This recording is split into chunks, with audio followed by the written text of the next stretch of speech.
Okay, so we are now recording. This is Group 7's interview discussion of our exemplary library media specialists that we interviewed. Let's see if I can change my own screen here.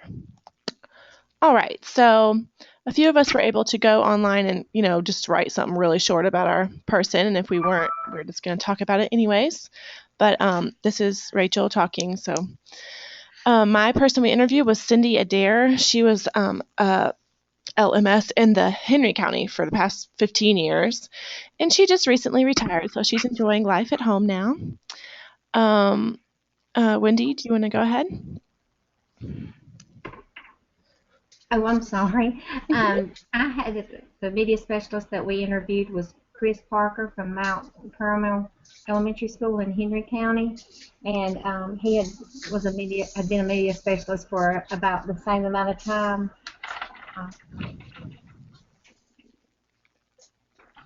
Okay, this is Tamara. We interviewed Kathy Anderson. She's a media specialist, an elementary school media specialist at Westside Elementary School in Rossville, Georgia, and she's still currently practicing. This is Suzanne.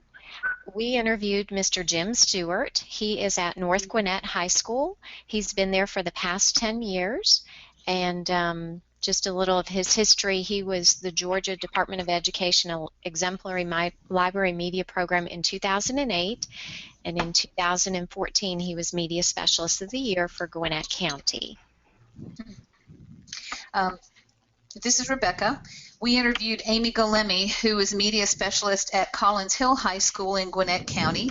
She retired last year, and being a media specialist was a second career for her. She was in the business world, and she was a media specialist for 10 years, and she was really awesome. And it's the school where I teach as well, so it just sort of worked out that way. And I'm Catherine Wilhoit, and we interviewed Andy Clemens, and he's a media specialist over in Athens, Georgia. I'm not sure what county he's in. He's in Athens, Georgia, and Clark County. Yep. And he is fantastic. He lectures worldwide, actually, on the library as a learning commons, and was a great interview. He had lots of wonderful things to say. Wow. So it looks like we have librarians or media specialists at 3 elementaries and 2 high schools. And then, Catherine, where was that? Elementary. Another elementary. Okay. So no middle schools represented. No. That's interesting. Okay, so this is just a quick overview of the rubric with all the target indicators in order to win this exemplary award. They divide into 6 categories, as we can see here: student achievement, instruction, technology, staffing, facilities, access, resources, administrative support, and staff development. So I know one of you were saying you guys kind of mapped your interview process around these, which was really smart. We, on the other hand, did not, but I typed these up kind of and then tried to insert some of the interview questions within them so that we could sort of guide our discussion. So the first one is on student achievement instruction. I know it's probably difficult for collaboration for all of our people. I know Cindy tried to meet with her teachers as often as possible. They were on a school committee, to help throughout the year, but school committees unfortunately only could meet with her at 3 to 4 times a year, which sounds kind of crazy to me, but I guess that makes sense if, I don't know if you have too much going on, or I'm not sure how elementary school works as much as middle school, which is what I am. For her, the needs of the diverse learning styles, she told us that she tried to get, of course, a variety of books with different cultures and stuff for the kids to relate to. What else? Let's see. I mean, I guess just making sure she had a lot of material, really. Yeah, makerspaces would fit under that. Yeah.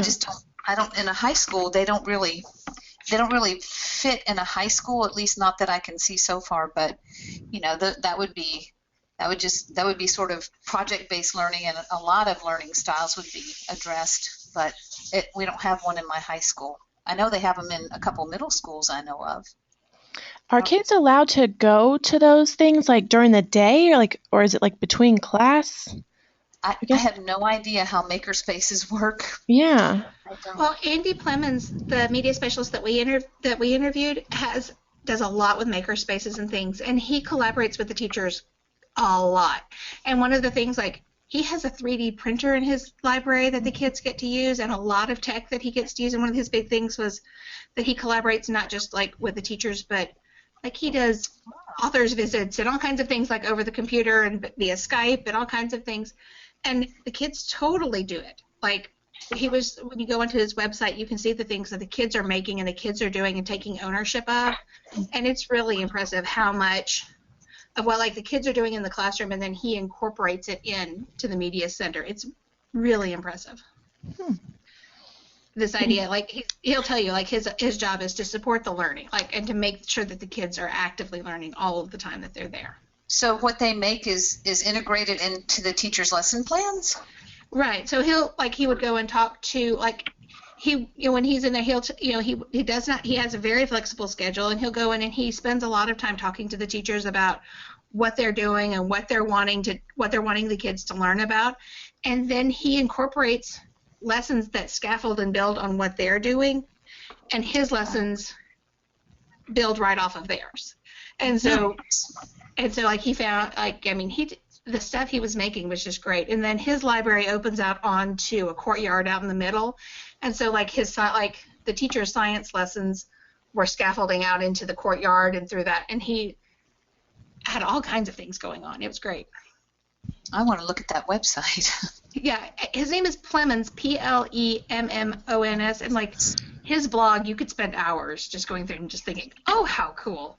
And he gets grants. That was the other thing I was so impressed by. He got grants to pay for all this stuff. It's not that his school pays for it, that they have an amazing budget. He goes out and he chases down money. That's a good idea. Yeah. Which makes a huge difference. Yeah. Like, he doesn't even have a parapro anymore. He doesn't have a big budget. They cut his parapro out of his budget. So it's only him. Did you say he's elementary or he's high school? He's elementary. Good grief. Yeah. No parapro at all. No parapro. Is the school, you may not know this, but like smaller to where they can't get a parapro because the numbers? Yeah, because of numbers and funding. They lost their parapro a few years ago because of money. He's close to UGA, and he said basically they, like, their numbers, they get a lot of they get a lot of university kids. Yeah. And things like that, but And the university students are volunteers in his library? well, he'll get like parents, like he'll have the children of university students. Oh, I so, see. Like a lot of his parents are grad students or professors and things, Oh. because that's his community that he's pulling from, which is really, really nice. Let's be honest, you know. It's a nice community to have to pull from. Really?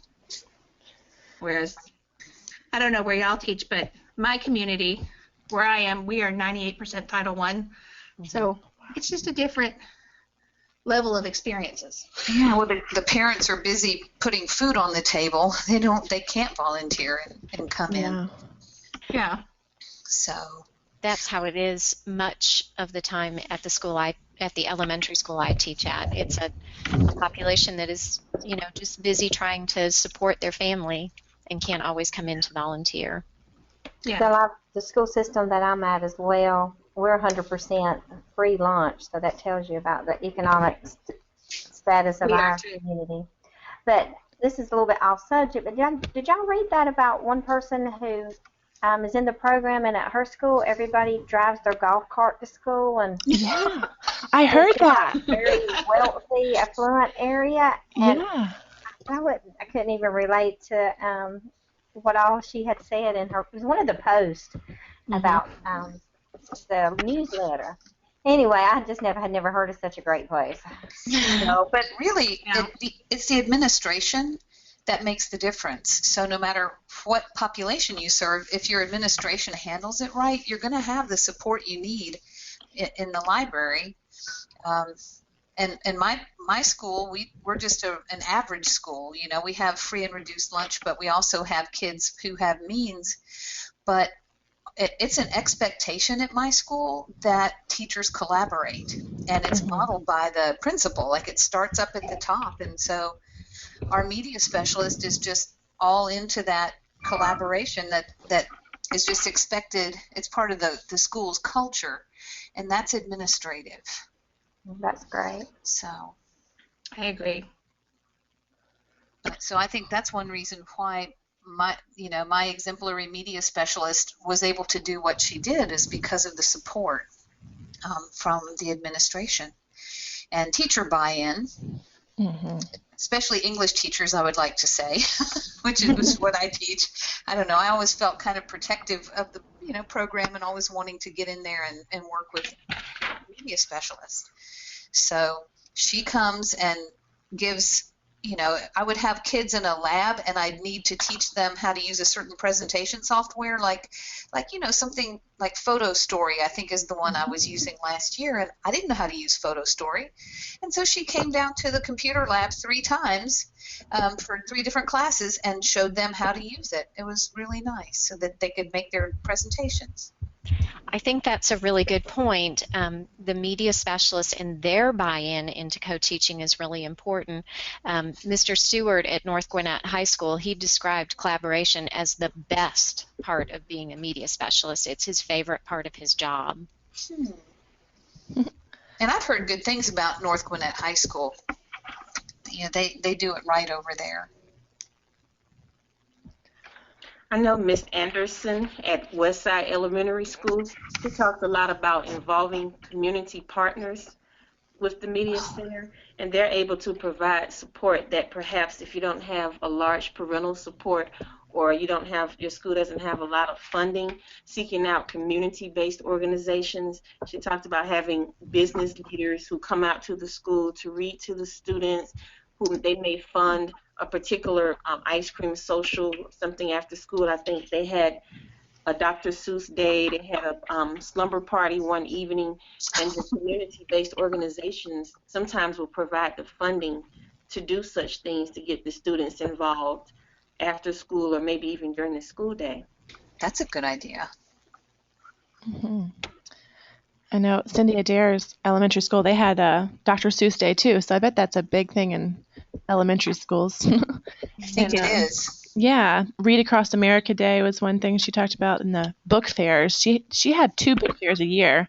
I know at my middle school, mine gave up book fairs because she said the work wasn't worth the $600 that she got out of it or something. But I'm wondering, I don't know how much Miss Adair got out of it, but whether if you did it like on a meet and greet night or something when parents and students are coming in to meet the teachers the first time, and where it's going to be crowded, you don't have to keep the books out, in the library for an entire week. Maybe that would be worth it. I don't know, but she did it twice a year. So at my elementary school, we do have a book fair twice a year, and they link it to, in the fall, it's Donuts for Dads.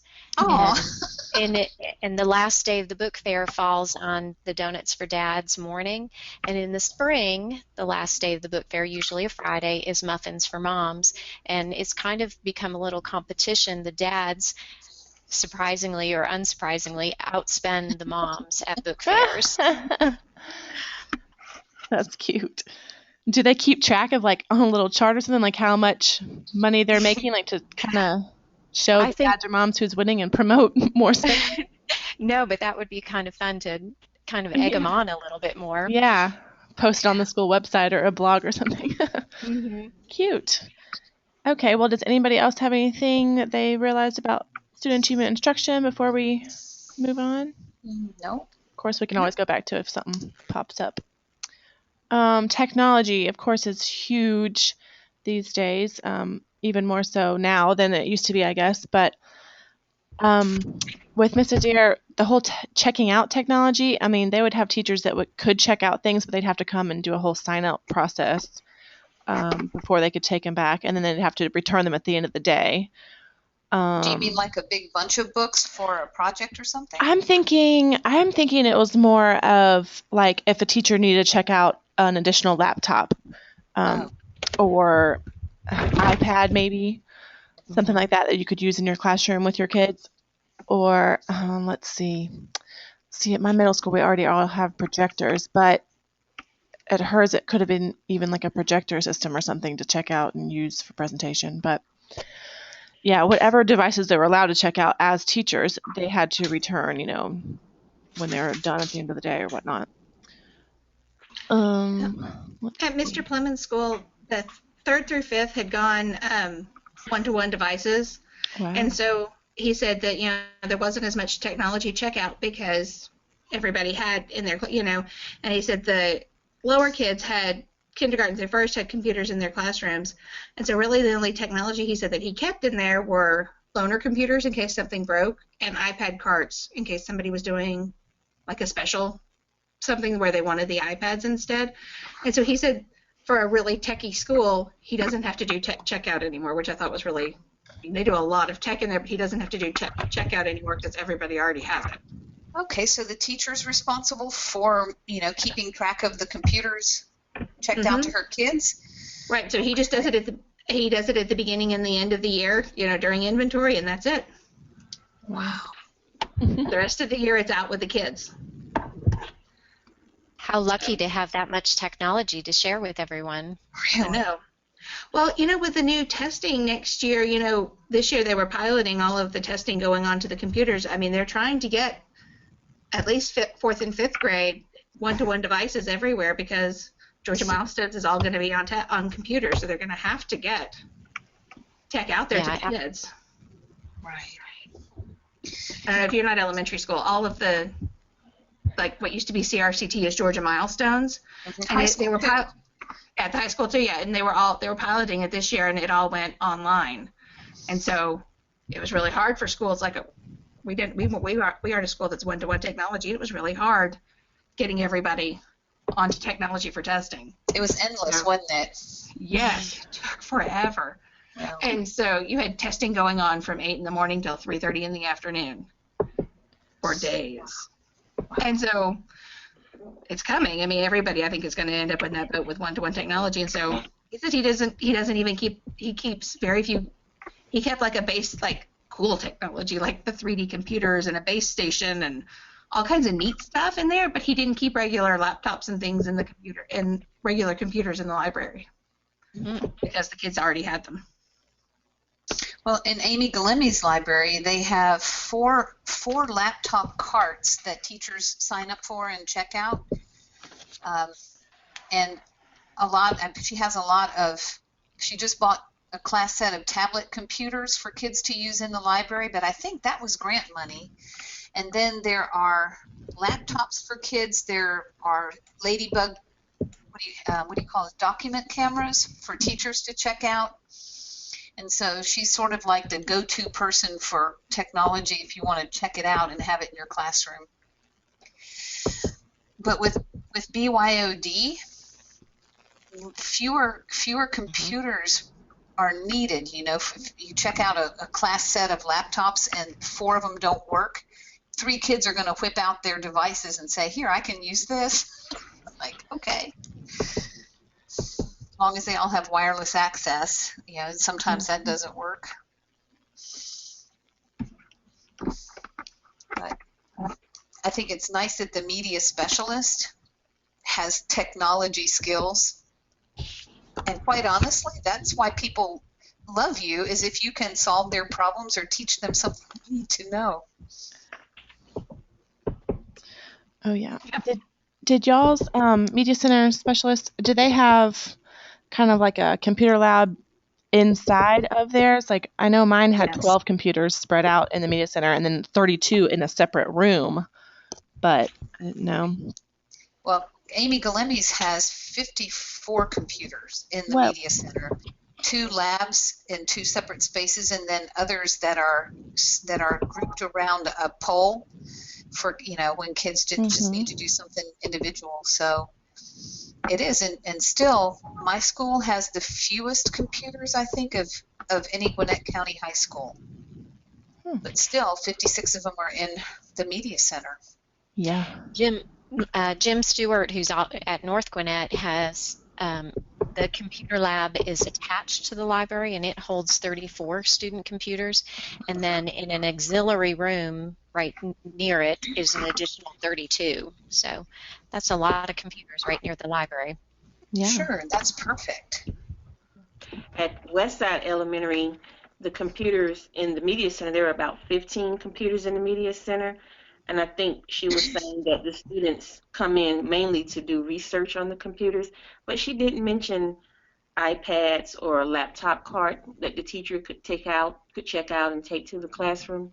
But at the elementary school where I currently work, this past school year, our media specialist purchased about 40 laptops and iPads, and we were able to check out maybe 5 or 6 per teacher and use them in the classroom. And so that was a big upgrade from what we were used to.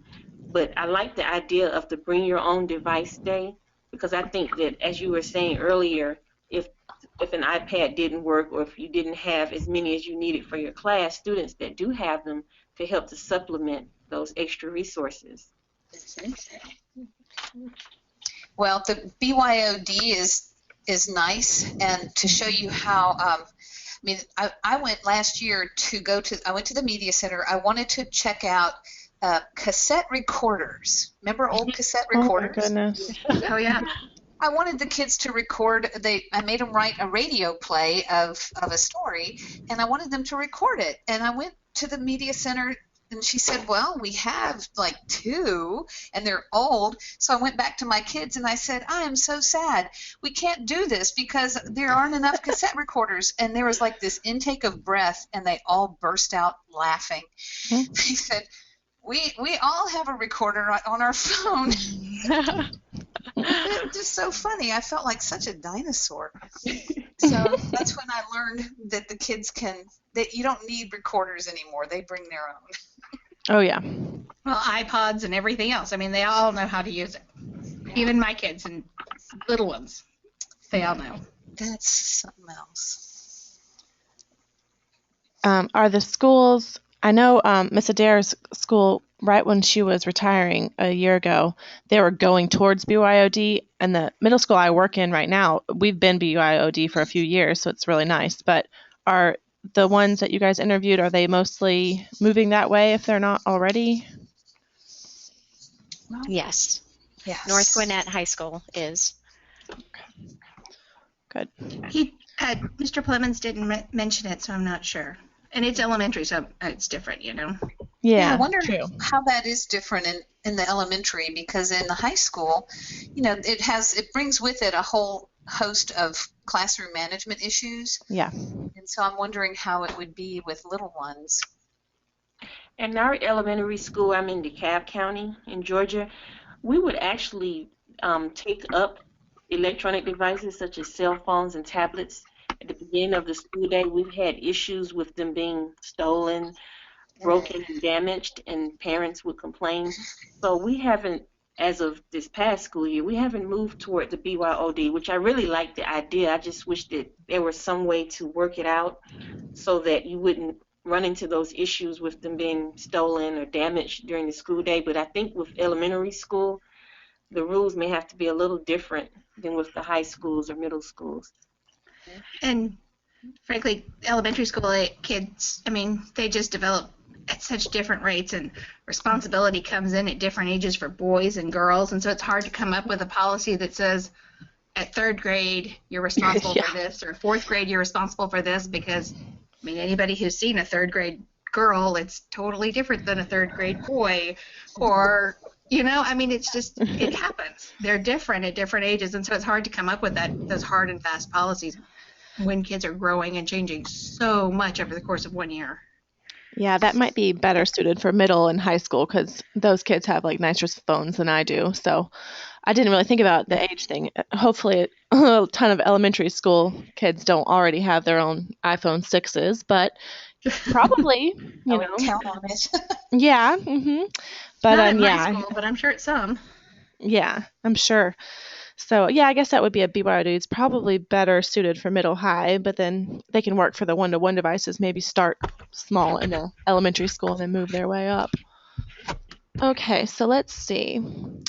Staffing, we kind of touched on this a little bit, depending upon the size of the schools, but yeah, Miss Adair, for one, she had a parapro. She actually had 4 in her Wow. whole tenure, though, not at once, Oh. unfortunately. Yeah, I was like, whoa, yeah, no, but on and off, and she would just kind of train them as needed, as you go, kind of thing. And of course, parent volunteers and student volunteers for things like shelving and setting up book fairs, and stuff like that were good. They couldn't obviously check out books, with student names and such on them, but I don't know anybody that would really turn down some help in the media center. No. On the high school level, Mr. Stewart at North Gwinnett High starts recruiting students in their freshman year and begins the selection process in their junior year, and they go through a training guide or a training process, and then in their senior year they're actually enlisted to help in the library. And Mr. Stewart uses them at the circulation desk, and I thought it was cute that he kind of said the only prerequisite is to be nice. Aw. So that opens the door for lots of volunteers, I hope. Yeah, well, he doesn't have because at Collins Hill they are allowed to have what they call library science class. And it's sort of like office aid, but with more responsibility. Their final exam has to do with Dewey Decimal reading of shelves, and they also work the circulation desk. But every class period, they have at least 3 students in there, and it's their class. Oh, So, but that's he didn't administrative. mention anything. Oh, He didn't mention that at during our interview, but that could be possible since he's also in Gwinnett. yes, I bet it could happen because that period called office aid where the kids are like messengers and answer the phone and things. That's a class, Mm-hmm. and so library science could definitely be a class at your school.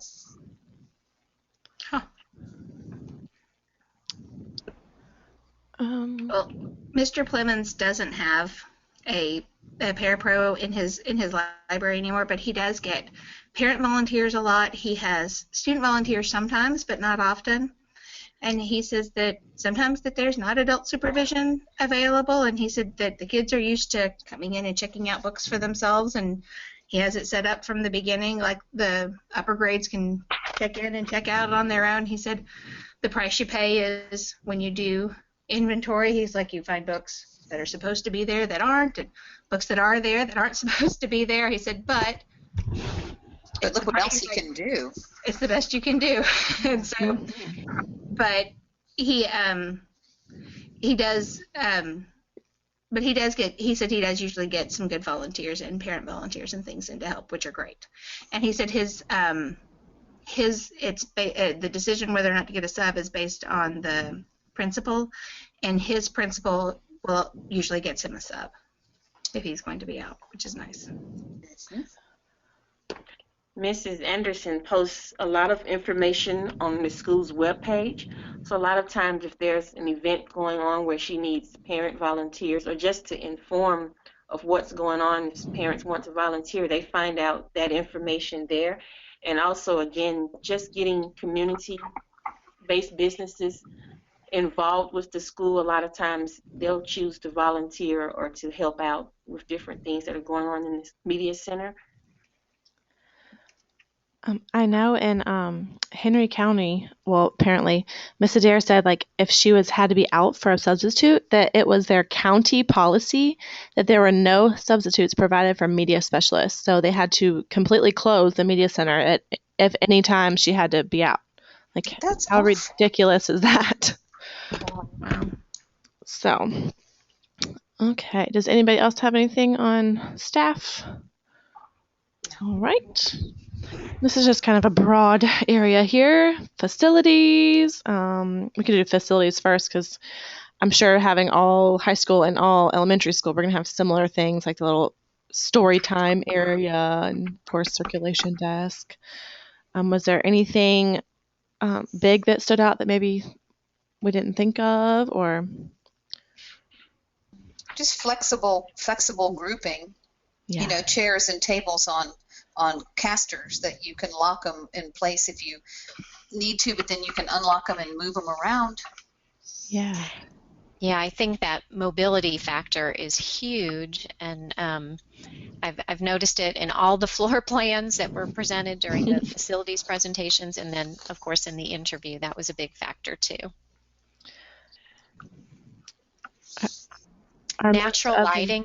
yeah, definitely the bright lights. Yeah, natural lighting seems to be important. And then dark carpeting is one that she mentioned, like so it doesn't show as much dirt. Or did they talk about their flooring? Like, did anybody have like hard like tile floors or anything like that? Ms. Anderson mentioned that their carpet was in squares so that it was flexible. She could remove certain areas of carpet if it was damaged or if you needed that area to be a floor. So she did mention that. That's the first time I heard of that, and I thought it was a good idea to use the square Yeah. carpeting. It's almost like carpet tile, sort of. Yeah. That is excellent. Good idea. Mr. Stewart expressed a preference for carpeting just because of its sound reduction. Mm-hmm. And then of I don't course think like Mr. Fleming said anything about it.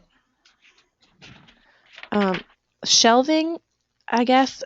There's, I don't know, but different types. She was just mentioning adjustable shelving. I'm like, oh, that makes sense. So I guess if you have different heights and stuff that you can just take out the, shelf and put it up higher or lower, for smaller books or big periodical or reference books or whatever.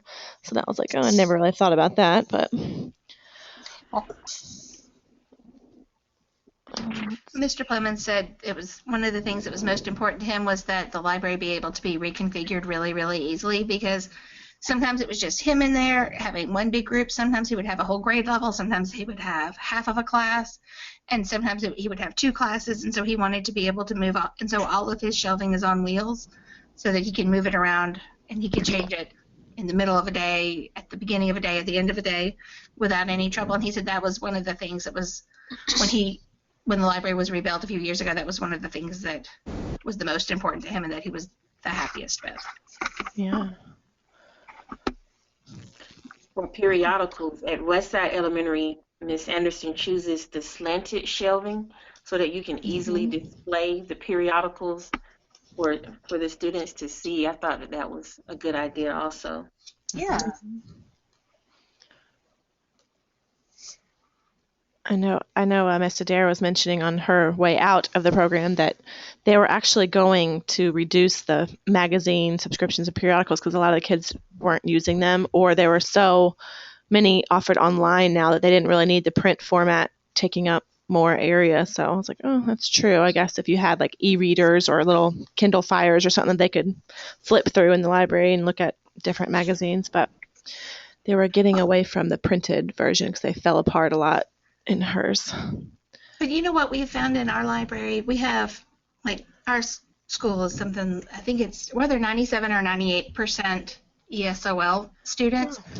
Our kids who come in who have no English really appreciate the periodicals with all the pictures, because so many of the picture books, they feel like, well, those are for babies. And if you're a 12-year-old boy, you don't want to look at No David, but you're really excited to look at a periodical about NASCAR or about dirt bikes, And so our older kids who come in who don't have language really appreciate the periodicals.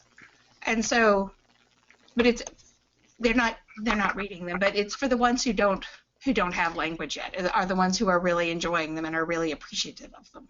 Right. Regarding the physical arrangement of the facility, Mr. Stewart had said that he has weeded his collection in the past 2 years. It went from 17,000 to 10,000, which is a huge, drastic sounding decrease. But he said it was an effort to reduce the number of shelves in the library and open up the space that could be used for more, of the Learning Commons area. and he's really pleased with how it's taking shape. Cool. We can move on to access. The flexible and fixed scheduling. I know mine had a little combination of it. I guess with elementary school, they have certain times they come and the whole class will just check out a book each day or something. But she said she liked the being flexible because, like, if a teacher doesn't come, she could reschedule them as soon as possible and things like that. But I know in middle school, at my middle school, we totally do flexible scheduling. So I'm not sure with the other high schools, but.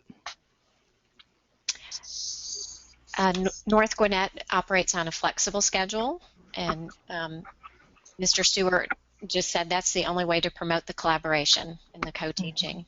Yeah, same with Collins Hill for that exact same reason.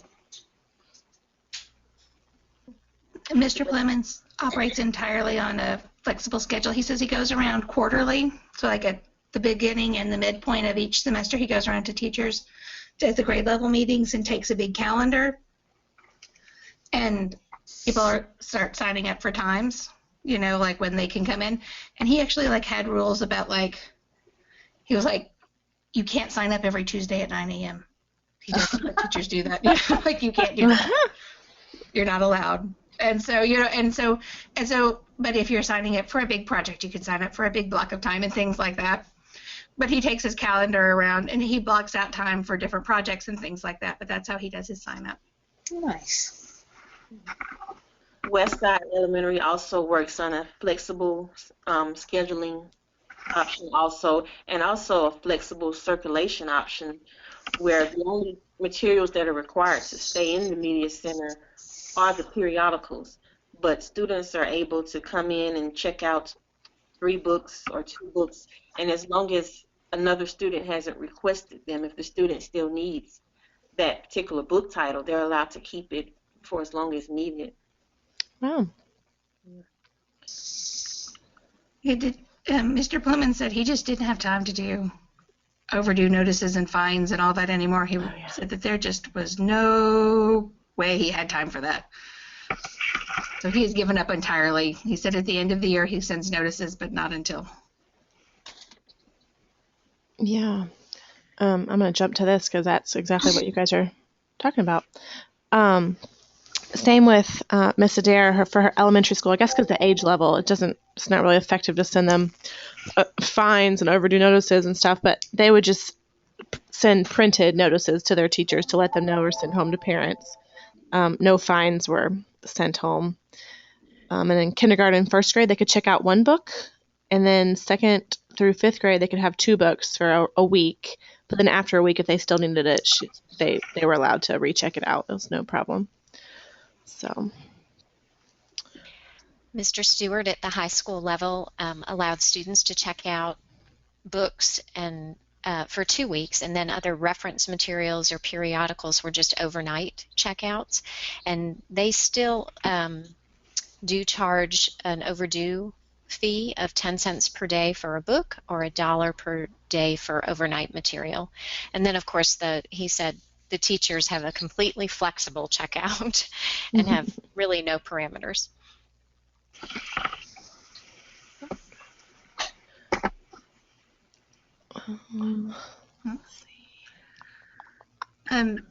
This also talked about non-English speaking students. One of the things I thought was interesting at Mr. Plemons' school, because he's right next to UGA, he gets like visiting professors' kids, and so he says he gets this like randomly he'll get this like group of Korean kids for 3 months, but then they're gone, or like a group of kids from Norway for 3 months and then they're gone, and so things that like in other school systems don't happen a lot. He's like, so there are kids who come in and they're ready to learn and they're excited, but like totally have no English and they speak some random language for 3 months and then they're gone, which was something. It was a challenge that I had never heard about. Like I had thought about, but because their parents were there as visiting lecturers or visiting professors from other countries.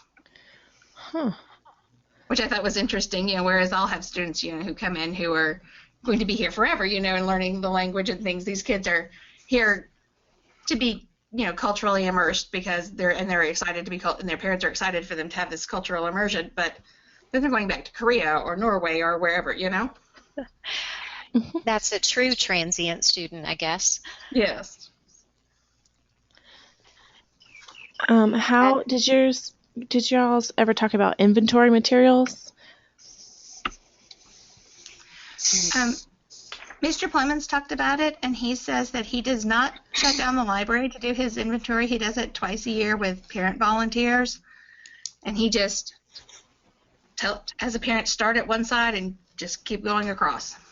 And he said, it's probably not the most accurate, but he just does he says he does it, the one in the middle of the year is probably not the most accurate, but he doesn't want to shut the library down a month before school is over. So he does it at the middle of the year and at the end of the year and calls it good. Yeah, that's the same with Miss Adair. She does 2 inventories each year. Like near mid-December, she'll stop checking out the books and then ask for all the media center materials to return to the library, and then she'll do just a mini inventory and kind of get a hold of all of them, and then I guess commence checking them out after the break. So Mr. Stewart utilized a once-a-year inventory toward the end of the year. And so does Collins Hill, and they do shut it down. I think two weeks before the end of school, they ask for all of the materials to be returned, and then the little library science kids do the inventory. Ooh, that's piece nice. by piece. Yeah, it's very nice for them. Maybe some of these library science kids at high schools or whatever can venture over to the middle and elementary schools and get some volunteer hours. That would be nice. Okay, so let's see. I think we already kind of touched on those. Let's go. Oh, I'm sure all of ours have media committee. I think that's a law thing. Yeah, I was going to say, it's kind of a big thing. I know the one Miss Adair does one at the county level with Henry County system. It had 2 elementary school, 2 middle school, 2 high school, and a library county coordinator on it. And then that was just like an as-needed basis for the, I guess, book challenges, which I guess you don't really have too many at an elementary school. She said she only had 3 during her entire time, 15 years worth. So that's nice. I'm sure there's a little bit more at maybe middle or high school. I know the book I just read probably could raise some red flags for one of these reviews we were doing. And it was from my middle school library, so I was like, oh, yikes. Let's see. So yeah, I'm pretty sure all of them have a media committee. So moving on to budget. What items are included in the budgets? You know, Dr. Snipes mentioned something about a certain group of monies that is only for library materials, and she said not for furniture, and I still don't understand that. Oh yeah. Yeah, but I can't remember. There's some, and she used initials to refer to it, but there's some kind of budget only for books and materials, and then something else has to furnish the furniture. I know and I know nothing about budgeting yet, so when we were talking about the budgeting project earlier, I'm still in the dark, but in Gwinnett County, Gwinnett Public Schools gives an allocation, and that allocation at North Gwinnett High School is just for books only. And then Mr. Stewart indicated that capital improvements, which come from fundraisers, he uses that money from the fundraisers for furniture and technology. Okay.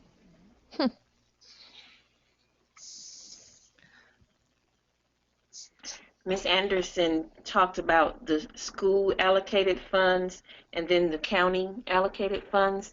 And I'm not sure if maybe that feeds into what we were saying with the furniture. Maybe the county allocated funds can be used for furniture or can't. But she was saying that the school allocated funds and the book fair funds, that's like something that I guess the media committee could decide how to use that money. And there are a lot of parameters on the county allocated funds. I think there are more stipulations on those funds in terms of how you can spend the money. And also, she was really big on getting involved with community-based businesses, because a lot of times they will provide private funds that the school can use to purchase needed materials for the media center. I wonder if that falls under, I don't know if it was this class or the other one of these readings about gifts. Do y'all remember reading stuff about gifts and if you're allowed to accept gifts and you're not? Like if businesses are donating, money or something like that to be used towards books, like I would want to take that, and order stuff for the kids, but There's hopefully that doesn't- probably some county procedure that you would have to follow in Yeah. order for it not to be a gift item, so to speak. Yeah, so I guess it's all in the wording, how they present it. Mhm. I know Miss Adair had like 4 different budgets she was working with, which she was not really thrilled, when you become a librarian that you're actually doing an entirely another job. But she had like county money, a school store budget, accelerated reader budget, and then one more she couldn't remember. And it covered things like books, magazines, newspapers, periodicals, whatever, AV, movies, books on CDs, media supplies, equipment. Subscriptions, maybe. Yeah, and laminating film and butcher paper, which I guess I can see laminating. I don't know. That's kind of annoying though. Like I know I have to have lamination as a teacher, but I don't think the laminating film and butcher paper should come out of the library's budget, I guess, because it's not really going towards library or media center materials, So I would Yeah, it doesn't seem fair. no. She was trying to she cut out the laminating film at one point, and then was trying to get butcher paper moved over to like school wide type things, because that's just not really fair. But yeah, we asked her how much money do you normally receive, and she said probably about $2,000 for all of that stuff, which I don't see how you could ever, get our cool renovated floor plans with all these cool new computers and stuff, because that would go so stinking fast, like you'd have no money. It's like, okay. Yeah. Hence, I guess, writing all these grants in your free time. So I'll have to get good at balancing, I guess. Yeah, very, very good. Okay, so does anybody else have any things about budget they would like? No? Okay, good. Staff development, yay. I know Miss Adair mentioned she had to do this as well. She would always take a little time slot in the pre-planning, when teachers are always stressed and trying to get their classrooms back and, sitting in meetings all day. She had to get one of those time slots and present copyright trainings and stuff like that. So that was always fun. But I would think the more technology tools and those kind of presentations to the staff would be something I would look forward to, more so than, of course, copyright, but we've got to cover our bases. Mr. Stewart agrees with that. He said he does not do a copywriting service, and he could think of, could anything be more boring than a copyright presentation? So while it is a huge issue, and probably one of his biggest problems that he has to clear up all the time, he just posts rules around all the copy machines and sends out email reminders about copyright rules. That's a good idea. Or even providing like a flipped video, or something more fun about copyright and sharing it with the staff, or, just, hey, initial here if you've viewed the video or whatever. Exactly. Covered that way. Mr. Clemens said at their school there wasn't a lot of teacher turnover, and so he said that usually at the first of the year meeting he does like a quick, hey, don't, little reminder, and then if he has any new teachers he does them one-on-one, but he said usually they don't have a lot of turnover, so he doesn't have to do it, which is really nice. Ms. Anderson has a media center moment at the beginning of each faculty meeting. So she uses that as her opportunity, I guess, any reminders or any new technology or anything that she needs to address with the staff. That's her opportunity to update everyone or give information. She does that when? Media center moment? Like, Yes, her principal has designated a media center moment during the faculty meetings. So I faculty. think Okay. I think it's like a part of the I think it's part of the agenda on the faculty Yeah, meeting where she will present. good idea. I'm sure the media specialist attended conferences and professional development on their own, and these days there's so many free ones available on the web apparently, which is kind of nice if you're not ever allowed out of the building. Um, let's see. I can't find specifically all the ones she went off on a list of things that mine was included in, like GMLA, IRA. I'm not even sure what that is yet. There's too many acronyms to memorize. RESA workshops and ed tech conferences. There's tons of things I guess you can get involved in. Yeah, Mr. Plemons, like he was talking, he said he doesn't go to the state meetings as often anymore, but he goes to the national meetings and things like that and presents, and he said there's a lot of good information out there. Yeah. Okay, so let's see our final one on communication, which is a big deal, of course, if you want to run a smooth media center.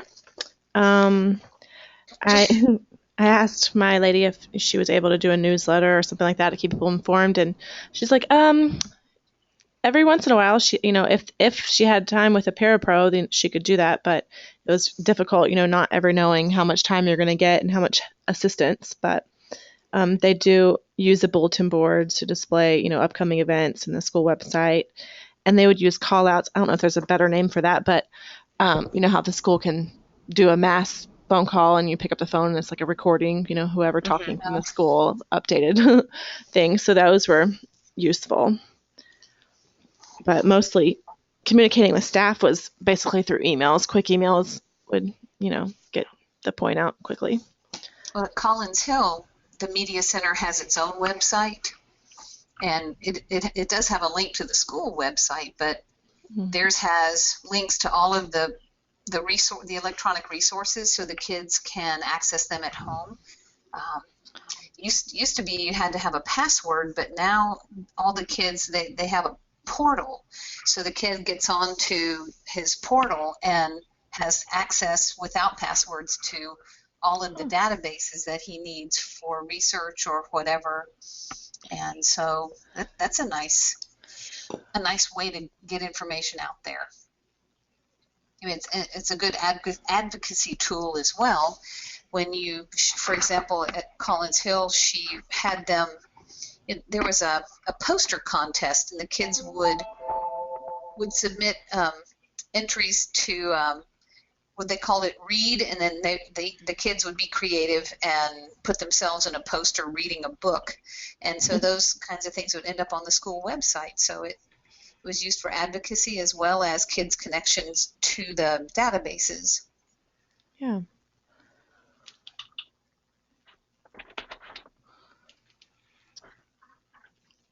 And I know, who was it? Andy was the one Mr. with the really Plemons, good blog. Yeah. Yeah, he has the awesome blog. Yeah, he has the awesome blog. Yeah, it's amazing. It's great. He has lots of cool stuff. Yeah, I have that written down to go find and bookmark. With all that spare time we have during summer school. Yes. Yeah. Bookmark it for a year from now. Good. Well, does anybody else have anything that came up that didn't really fit into these slides or the discussion yet? Just that, everybody Mr. Stewart just loves his job, which is so encouraging to all of us that are trying to get these jobs or currently have them. They just love their profession. Mm-hmm. Yeah, it's really fun to talk to people who are this excited about something that I'm starting to get really excited about. Are you guys, how long have all of you been in this program? This is my first semester. Yeah, just starting. Yeah, mine too. The very first. Okay. Well, I guess, So we're all just starting, yeah. yeah, so we're all overwhelmed. Of course, we start on the hardest time in the summer. Whew. Baby steps, one day at a time. Okay, so yes, good. All right, well, I guess I will go ahead and conclude our interview discussion, and we can stop recording. Well, thank you for taking charge of organizing. No problem. No Yes, problem. thank you. Thank you so much.